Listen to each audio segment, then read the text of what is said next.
2주 전에 제가 이제 이 말씀을 나누면서 몇 가지 말씀을 드렸는데 성도님들이 기억하고 계실까 궁금해가지고 한번 질문해 보도록 하겠습니다. 생명을 살리고 우리에게 축복을 가져다 주는 그 본질을 가지고 있는 율법이라고 했죠. 그렇게 율법이 본질인데, 율법이 자신의 그 본연의 역할을 잃어버리고 오히려 생명을 짓누르고 억압하는 저주로 변질되는 이유 세 가지를 제가 말씀을 드렸습니다. 여러 가지 이유가 있지만 저는 이제 세 가지로 요약을 해서 말씀을 드렸는데, 율법이 변질되는 세 가지 이유 혹시 기억나십니까? 감사합니다. 네, 한 분은 대답하실 줄 알았습니다. 근데 여러분들도 다 알지만 쑥스러워서 대답 안 하셨지만 대표를 하신 거로 저는 믿겠습니다. 율법에서 세 가지가 빠질 때라고 했잖아요. 은혜, 믿음, 지식이라고 했죠. 은혜의 샘물이 마르고 그 다음에 이 믿음의 뿌리를 잃어버리면서 지식의 등불이 꺼져갈 때라고 이렇게 말씀을 드렸습니다. 은혜는 힘이라고 말씀을 드렸고, 믿음은 방향이라고 말씀을 드렸고, 지식은 하나님을 알아가는 그 마음을 알아가는 지혜라고 말씀을 드렸습니다. 근데 은혜, 믿음, 지식 막 이렇게 하면 너무 우리가 자주 듣는 이야기이기 때문에 기억이 잘 안 돼요. 그래서 제가 어떻게 좀 잘 기억시켜 드릴까라고 했는데, 율법이 율법이 좀 이상한 모습으로 변질이 돼 버렸잖아요. 이거는요, 믿은 지 얼마 안 되는 사람들이 그런 모습을 보인다는 겁니다. 율법이 이상한 모습을 보이는 것은 믿은 지 얼마 안 되는 사람, 믿음과 은혜와 지식 딱 들어가 있죠. 그러니까 율법을 생각하면서 율법이 좀 이상하다면 믿은 지 얼마 안 되는 사람 생각하면 그래, 목사님이 믿음과 은혜와 지식 빠지면 안 된다고 이야기했다, 기억하면 되겠죠. 연구 많이 했습니다. 네.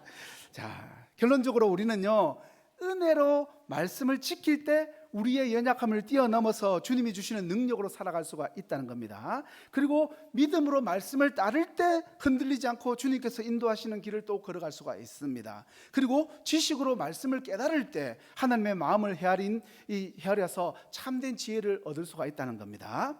이어서 오늘 주시는 말씀도 함께 살펴볼 텐데요, 오늘날 우리는요, 정말 쏟아지는 정보와 여러 가지 주장들 속에서 살아갑니다.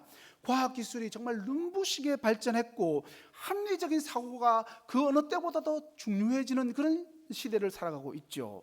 이런 시대 속에서 세상은 우리들의 믿음에 대해서 끊임없이 증거를 요구합니다. 당신이 믿고 있는 예수님이 과연 하나님의 아들 메시아 신이 맞냐? 그냥 선지자나 그 당시에 있었던 사회의 개혁가, 철학자 같은 사람 아니야? 예수님이 우리의 유일한 구원자라고 그렇게 주장하는데 그 사실을 뒷받침할 만한 증거를 대봐라. 증거를 가져오면 내가 그때 믿을게. 이런 질문과 이런 대답을 들어보신 분들도 있을 겁니다. 여러분 가족 중에 예수님 믿고 구원받자 이렇게 이야기하면 증거를 좀 가져와 봐라. 그럼 내가 믿을게. 보이는 증거를 대봐라. 만질 수 있는 증거를 가져오라고 말합니다. 여러분, 그렇다면 우리는 무슨 증거로 대답을 할 수 있겠습니까? 어떤 증거를 댈 수 있을까? 증거는 무슨 증거? 그냥 믿는 거지라고 외면해 버릴 수도 있겠죠. 그렇지만 오늘 본문에서 예수님은요, 우리들에게도 놀랍게도 명확하고 풍성한 증거들을 제시해 주십니다. 오늘 우리가 함께 읽었던 본문 5장 31절부터 39절까지 말씀 속에는요, 증거라는 단어가 무려 12번이 나옵니다. 그만큼 오늘 말씀이 예수님에 대한 이 하나님의 증거가 담긴 매우 중요한 부분이라는 겁니다. 31절 말씀을 보세요. 내가 만일 나를 위하여 증언하면 내 증언은 참되지 아니하되라고 말씀하고 있죠. 아니, 이게 무슨 말씀입니까? 예수님이 자기 자신을 위해서 스스로 증언을 하면 거짓된 증거가 된다, 그런 말씀인데 예수님은 왜 이렇게 말씀하셨을까? 혹시 예수님의 말씀이 거짓말이라는 뜻일까요? 아니죠. 예수님은 본질상 하나님이시기 때문에 진리 그 자체십니다. 그래서 스스로 자신을 증거하셔도 당연히 참되신 분이시죠. 그리고 그 말은 언제나 참일될 수밖에 없습니다.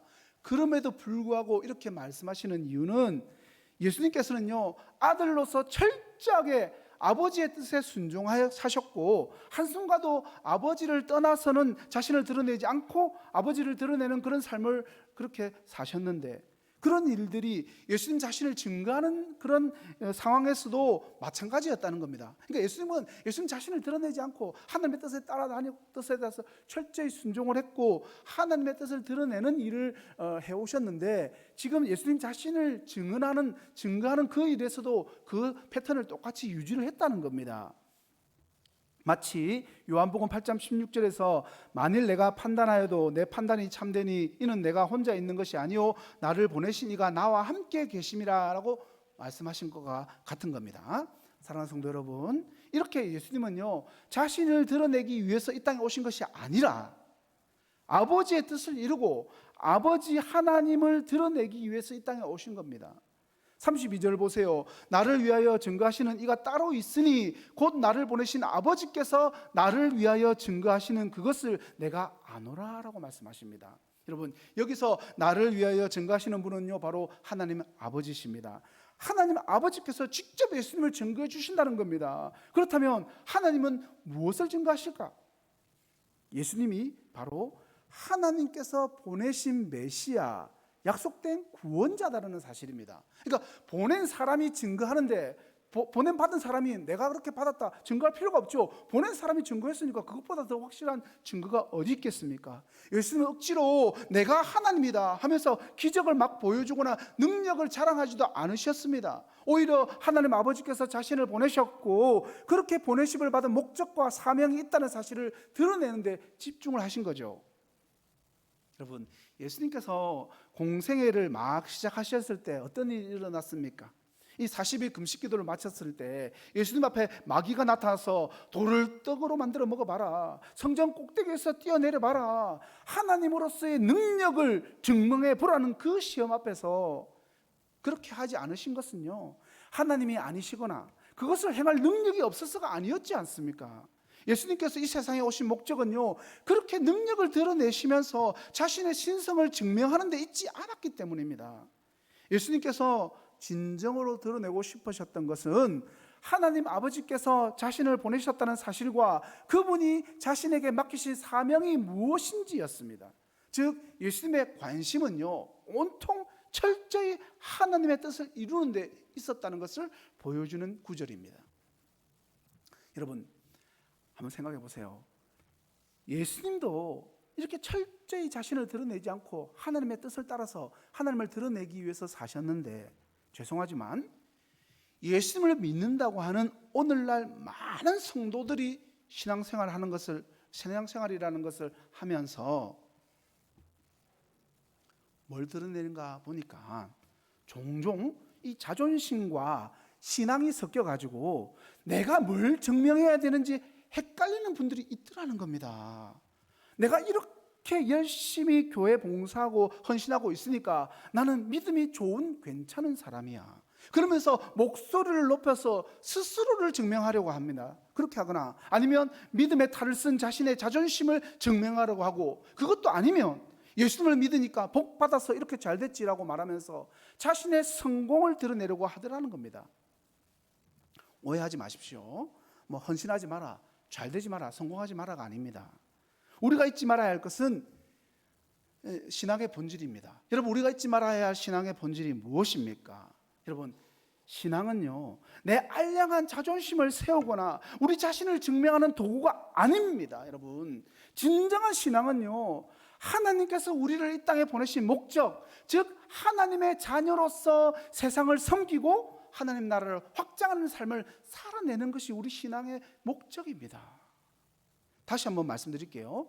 진정한 신앙은 하나님께서 우리를 이 땅에 보내신 목적, 즉 하나님의 자녀로서 세상을 섬기고 하나님의 나라를 확장하는 삶을 사는 것이 바로 우리 신앙의 목적입니다.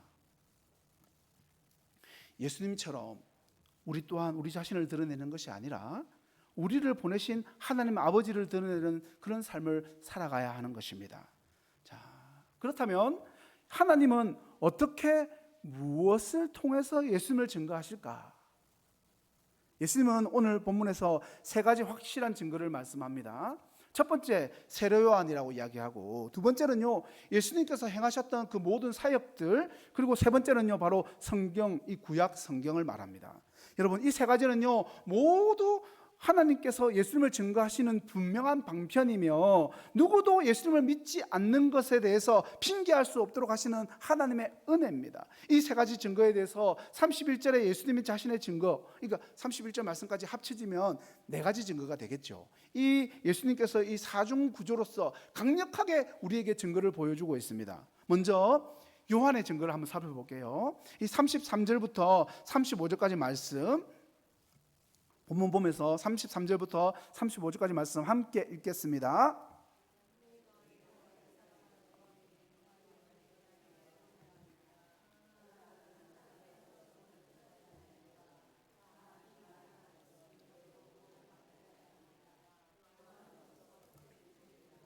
너희가 한때 그 빛에 즐거이 있기를 원하였거니와. 여러분, 예수님과 논쟁했던 유대인들은요, 과거 이 세례 요한에게 사람을 보내가지고 세례 요한을 보고 네가 누구냐라고 물었던 사람들입니다. 그때 세례 요한은요, 자신을 낮추면서 예수 그리스도를 증거했습니다. 예수님은 이 세례 요한의 증거를 진리에 대한 증거라고 지금 이렇게 분명히 말씀하고 있죠. 세례 요한은 구약 시대 선지자들이 예언했던 것들을 다 모아가지고 예수님이 바로 그 구약에서 약속된 그 메시아임을 선포하는 그런 선지자였던 것입니다.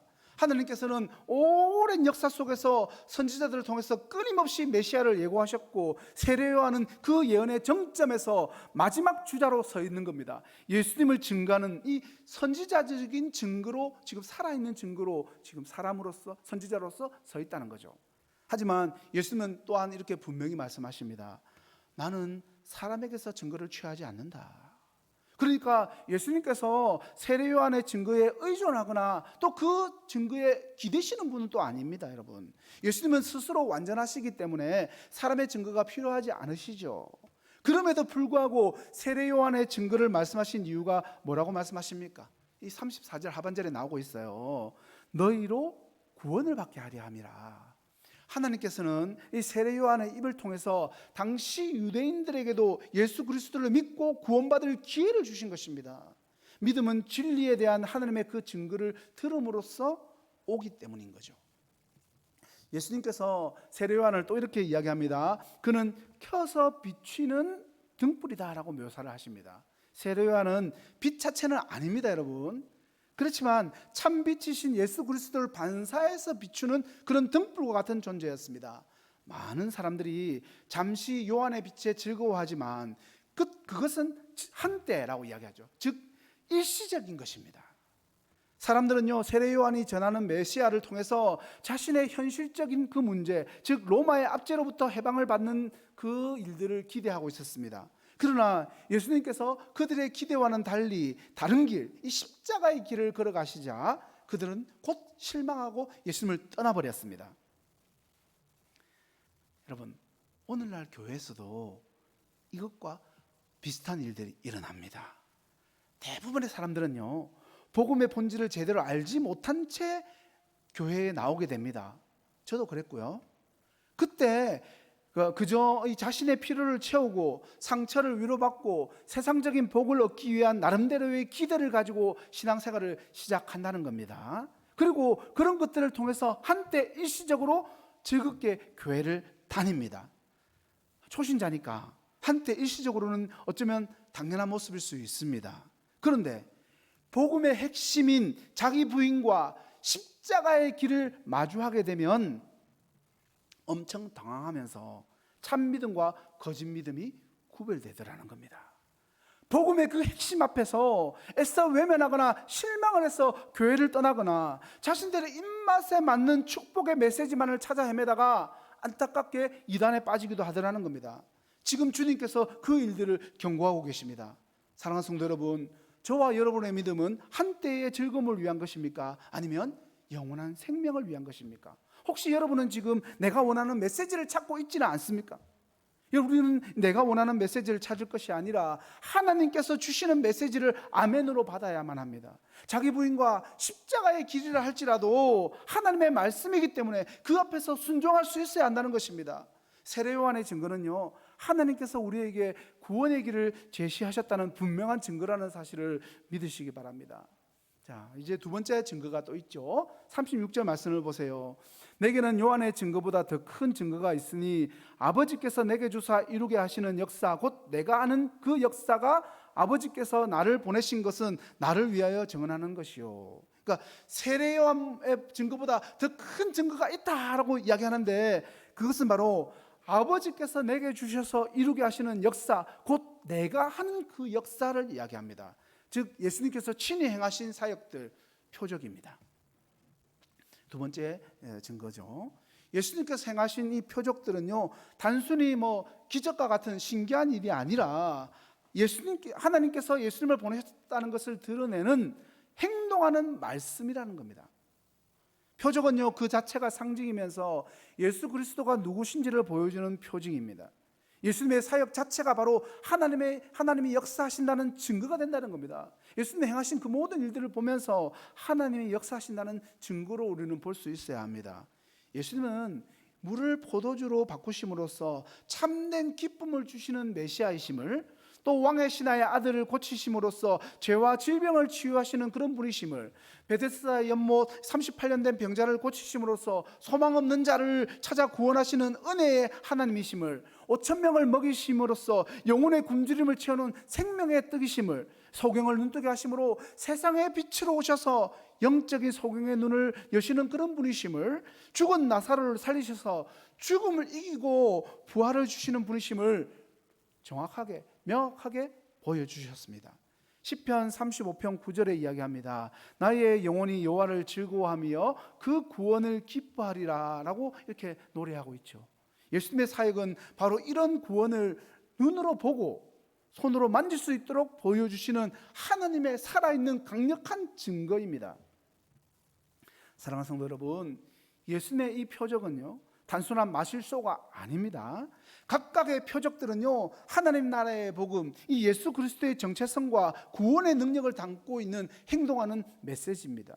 우리가 예수님의 표적을 통해서 깨달아야 하는 것은 이 초자연적인 현상 자체가 아니라 그 표적을 통해서 드러나는 예수 그리스도의 복음과 하나님 나라의 진리입니다. 마치 우리가 배가 고파 죽겠는데 힘내라고 말해주는 것도 정말 중요하지만 그것보다 따뜻한 밥 한 끼를 직접 주는 것이 더 큰 위로가 되는 것처럼 예수님의 기적은요 눈에 보이는 하나님의 사랑과 능력을 보여주는 증거가 된 것입니다. 물론 이 초자연적인 기적 자체가 하나님께로부터 왔다는 것을 자동적으로 증명하는 것은 아닙니다. 여러분, 사탄도 유사한 기적을 행할 수 있습니다. 중요한 것은 그래서 기적 자체가 아니라 그 기적을 통해서 드러나는 메시지, 즉 표적의 의미를 분별하는 것이 우리에게 필요하다는 거죠. 그래서 제가 계속해서 요한복음을 할 때마다 말씀을 드리지만 요한복음은요 기적과 표적을 두 가지를 분명히 구분해서 사용하고 있다는 겁니다. 화면 한번 보여주세요. 기적은요 주나메이스라고 이야기하죠. 그리고 표적은 세메이아, 세메이온하고 이렇게 말씀드렸는데 이건 다 복수형입니다. 이 두 가지를 분명히 구별할 수 있어야 되는 겁니다. 표적은 단순히 기적과 같은 놀라운 일이 아니라 예수 그리스도가 누구신지, 왜 오셨는지, 우리가 무엇인지를, 우리에게 무엇을 주시는지를 가르쳐주는 사인과도 같다. 예수 그리스도가 누구신지, 그리고 왜 오셨는지, 우리에게 무엇을 주시는지를 보여주는 사인이다. 예수님은 바로 이 표적들을 통해서 하나님 아버지께서 당신을 보내셨다는 것을 분명하게 증거하고 계십니다. 그 표적을 하나님께서 주시는 것으로 분별하고 우리가 받아들일 때 우리의 믿음이 성장하고 강화되는 것입니다. 우리는 예수님의 표적들을 통해서 하나님께서 우리에게 주시는 분명한 증거를 발견하고 믿음으로 나아가야 합니다. 그런데 아직도 최종적이고 가장 확실한, 가장 강력한 증거가 하나가 더 남았습니다. 이 표적들 말고 또 남아있어요. 마지막으로 가장 중요하고 결정적인 하나님의 증거는 바로 성경입니다. 성경. 37절부터 39절까지 말씀 함께 읽겠습니다. 시작. 또한 나를 보내신 아버지께서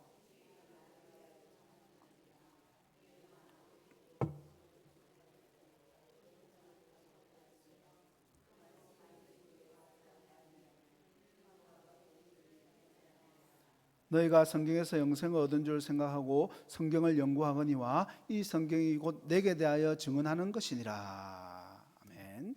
예수님은 나를 보내신 아버지께서 친히 나를 위하여 증거하셨느니라 라고 이렇게 말씀하고 있죠. 여러분, 듣고 있던 유대인들은요, 당연히 반문을 했을 겁니다. 언제 하나님께서 당신을 위하여서 친히 증거하셨단 말입니까? 우리는 들어본 적이 없어요. 예수님은 그들의 그 반문을 아시고 너희는 아무 때에도 그 음성을 듣지 못하였고 그 형태도 보지 못하였다라고 말씀하십니다.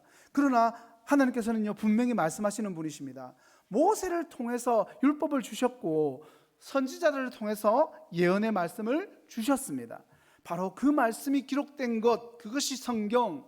여기서 말하는 성경은 구약 성경을 이야기합니다. 성경은 단순히 과거의 기록이 아니라 예수 그리스도 안에서 성취된 하나님의 계획과 약속, 즉 예언이 담겨져 있는 책입니다. 성경 자체가 예수 그리스도를 증거하는 가장 강력한 증거가 됩니다. 예수님은 성경을 가리켜서 나를 보내신 아버지께서 친히 나를 위하여 증거하신 것이라고 말씀합니다. 성경은 하나님께서 친히 하신 증거가 됩니다. 성령님의 감동으로 기록된 성경은요, 오류가 없는 하나님의 말씀이며 예수 그리스도를 증거하는 가장 확실한 권위 있는 그런 증거가 됩니다. 하지만 예수님께서는요, 안타깝게도 그 말씀이 너희 속에 거하지 아니하니 이는 그를 보내신 자를 믿지 아니함이다 라고 안타까운 말씀을 하십니다. 문제는 유대인들이 성경을 갖고 있었죠. 그 누구보다 성경을 많이 알고 있었지만 그 말씀을 믿지 않았다는 겁니다. 그들은요, 성경을 지식적으로는 연구를 했지만 성경이 증거하는 예수 그리스도를 믿음으로 받아들이지 않았다는 겁니다. 예수를 믿는 것과 성경을 믿는 것은 분리될 수가 없습니다, 여러분. 성경은요, 예수 그리스도를 증거하며 예수 그리스도를 믿는 믿음은 성경 말씀을 통해서 더욱 굳건해집니다. 이 39절에서 예수님은 성경의 본질을 분명히 선언하고 있습니다. 너희가 성경에서 영생을 얻는 줄 생각하고 성경을 어떻게 하라고요? 연구하거니와 라고 분명히 이야기합니다. 이 성경이 곧 내게 대하여 증언하는 것이니라. 성경, 이 특히 구약 성경은요, 단순히 이스라엘 역사를 그런 기록한 역사책이 아니라 처음부터 끝까지 예수 그리스도를 증거하는 책입니다. 구약의 율법과 이 예언과 그리고 역사서와 시가서 모두 그리스도를 가리키는 그림자이면서 그리스도 안에서 그 의미가 완성이 되는 겁니다. 마틴 루터가 이렇게 이야기하죠. 성경 전체에서 그리스도를 발견하지 못한다면 성경을 헛되이 읽는 것이다 라고 말할 정도였습니다. 여러분, 성경이 기록된 가장 근본적인 목적이 예수 그리스도를 통해서 하나님을 알고 구원을 얻는 길을 제시하는 그런 계시하는 책입니다.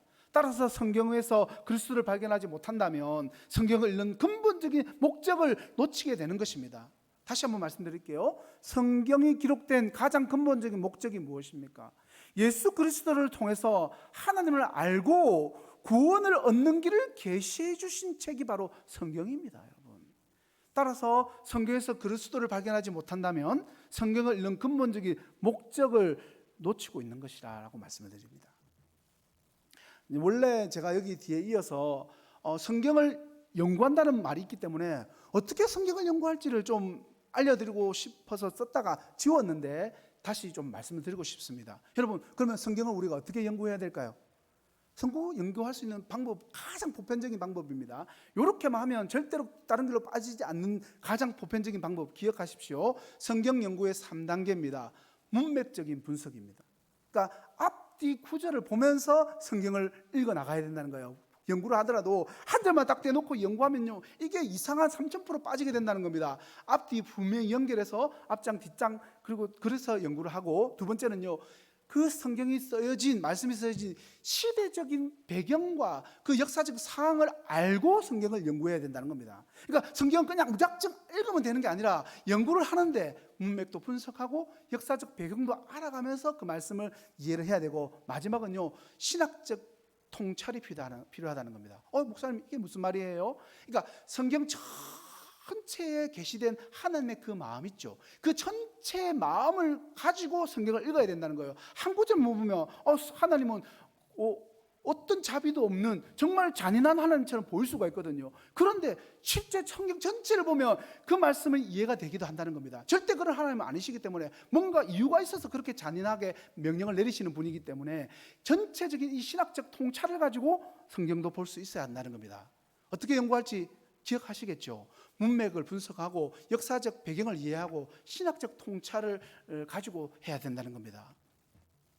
이것도 어떻게 쉽게 이해시킬까 연구하다가 지금 시간이 없어가지고 그냥 왔으니까 다음 주에 또 이 신박하게 연구할 수 잘 외울 수 있도록 연구해 오겠습니다. 자, 그런 의미에서 여러분은 성경을 통해서 누구를 만나고 계십니까?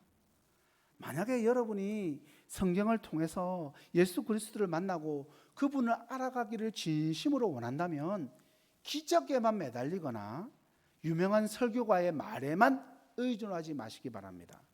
하나님께서 친히 주신 증거, 바로 성경을 펼쳐서 읽으시면 됩니다. 일단 성령님께서 여러분의 눈을 열어주시고 여러분 마음을 감동시킬 때 여러분은요 성경을 통해서 예수 그리스도를 분명히 만나게 될 것이며 여러분의 믿음은 흔들리지 않는 반석 위에 굳건히 세워질 것입니다. 제가 중고등부로 지금 사역 위치를 이동했지 않습니까? 많은 선생님들이나 또 부모님들이 중고등부 애들을 이야기할 때 애들이 믿음이 없다, 그리고 하나님이 안 믿어진다, 맨날 그렇게 이야기하고 있고 중고등부만 마치면 내가 대학교만 가면 믿음을 안 가질 거야, 교회 안 나올 거야 라고 말한다고 걱정을 많이 하는데, 제가 그 친구들한테 진짜 따지고 싶고 그 친구들한테 강력하게 말하고 싶은 것은 정말로 성경 한 번이라도 제대로 처음부터 끝까지 읽어봤니? 너 하나님에 대해서 알아보려고 노력은 해봤니? 그렇게 한 번도 한 적 없는데 어떻게 하나님을 믿기를 원하느냐고. 그냥 가만히 앉아가지고 감이 떨어지기를 원하는데 감은 절대로 그렇게 해서 안 떨어지거든 라고 이야기해 주고 싶습니다. 그러니까 성경 그 애들이 말하는 것 자체를 여러분 휩쓸릴 필요가 없는 겁니다. 너 진짜 정말 진심으로 하나님을 알고 싶어요 라고 마음을 가지고 안 믿으려고 읽는 것이 아니라 정말 믿고 싶어서 뭐가 있는지 알고 싶어서 성경을 제대로 읽어봤냐는 거죠. 그래서 여러분들 자녀들 과외시키지 않습니까? 수십만 원 들여가지고 과외 다 학원 보내는데 성경 과외를 시킬 생각은 없으십니까? 제가 무료로 해줄 마음이 있습니다. 열려 있습니다. 근데 바빠서 학원 간다고 성경 과외 받을 친구 아무도 없을 겁니다. 왜냐하면 제가 10년 사역하면서 그렇게 성경 과외 받게 해주세요 하라고 찾아온 부모가 없었거든요. 제가 바쁘다고 뭐 거부했겠습니까? 아니요. 성경 과외 받고 싶습니다라고 말한 부모는 없더라고요. 구약 성경이 예수 그리스도를 예비하고 증거한다면 신약 성경은요 이미 오신 예수 그리스도와 그 구속 사역의 모든 의미를 더욱더 분명하게 설명하고 증거합니다. 성경을 떠나서는요 누구도 그리스도를 알 수 없고 영생을 얻을 수 없습니다. 말씀을 맺겠습니다. 오늘 예수님께서 본문에서 제시하신 세 가지 증거가 있죠. 즉 세례 요한의 증거와 예수님의 그 행하신 모든 사역들과 그리고 성경의 증거를 주신 이 목적이 무엇이라는 겁니다. 세 가지 뭐 주셨다고 했는데 궁극적인 목적이 뭡니까? 더 나아가서 예수님 자신의 증거까지도 포함해가지고 사중구조를 가지고 있다고 말씀드렸지 않습니까? 이 증거들을 주신 이유가 뭐냐? 바로 우리들에게 핑계를 댈 수 없도록 하기 위함입니다. 그러니까 네 가지 그물에 다 걸리는 거예요. 여기 걸리고 여기 빠져나가면 저기 걸리고 저기 빠져나가면 여기 걸리고 네 가지 그물을 주셨기 때문에 아무도 핑계댈 수가 없는 겁니다. 로마서 1장 20절 말씀입니다. 화면 보면서 같이 읽겠습니다. 시작.